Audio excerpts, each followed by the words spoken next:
Hey, what's that little German thing over there doing? Winning Trans Am races, apparently.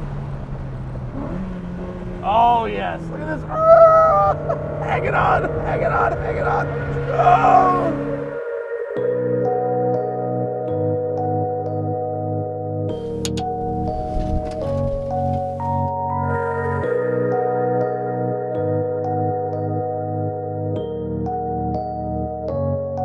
So today we've brought you our 1974 BMW 2002 Resto Mod that has been pretty much frame-off restoration. It's as beautiful as can be, but underneath is where it tells a new tale. It's completely modified, able to handle track duties as well as just outperform many other BMW 2002s out there.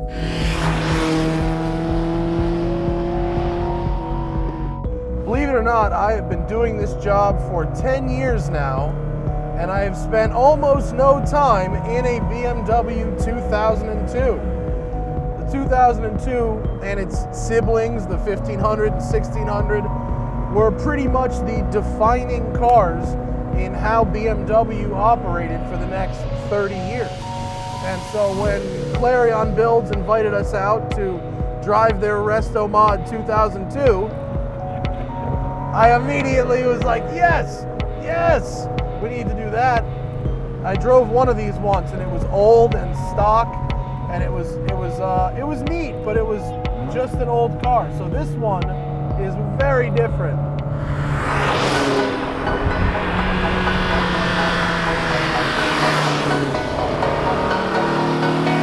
So the suspension, everything underneath the car has been completely changed out. We've worked with partners like Ireland Engineering and Coney. We sourced a lot of the parts from Ireland, like the sway bars, the springs, the brakes, and Coney gave us some adjustable shocks.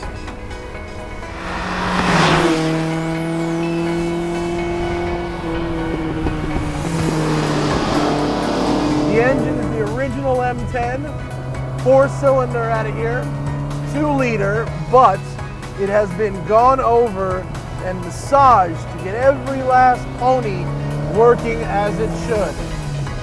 So under the hood is actually our factory M10 engine, but it's been beefed up considerably. We changed the pistons out to more higher compression pistons. The head has been completely overhauled, new valves.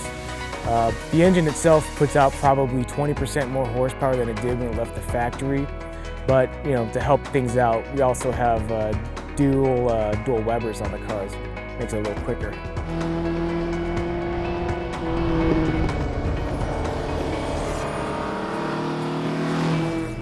The gearbox is a 5-speed from a later 3 Series, but here on the Horse Thief Mile, we're really only using 2nd and 3rd gear.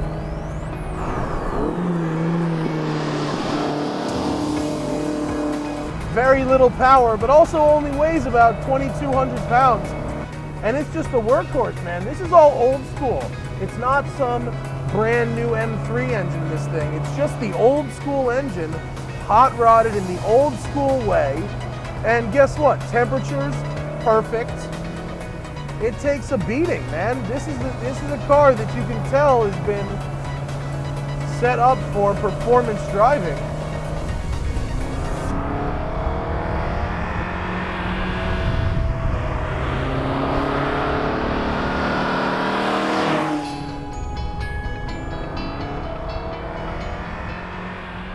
When we got the car, it was in okay shape.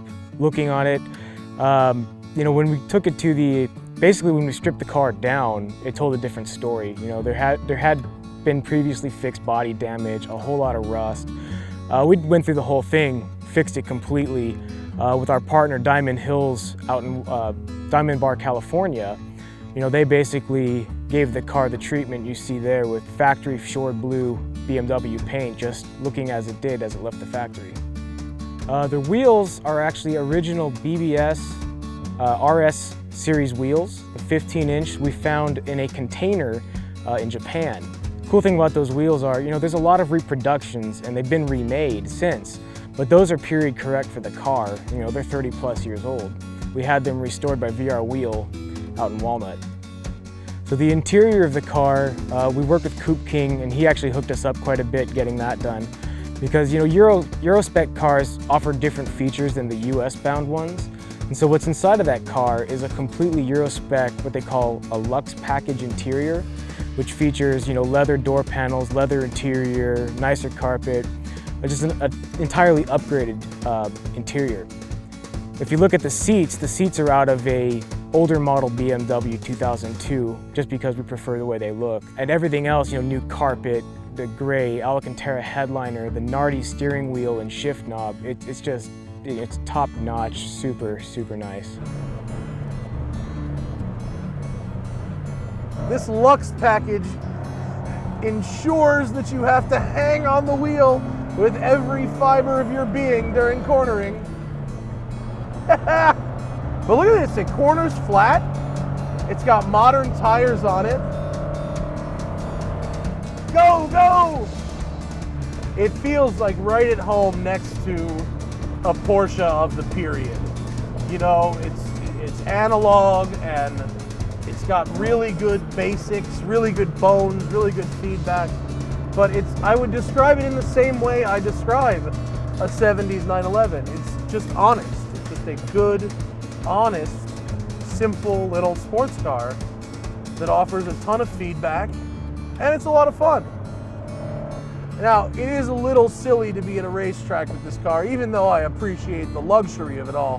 Where I really want to be is like in the south of France, touring vineyards, Northern California.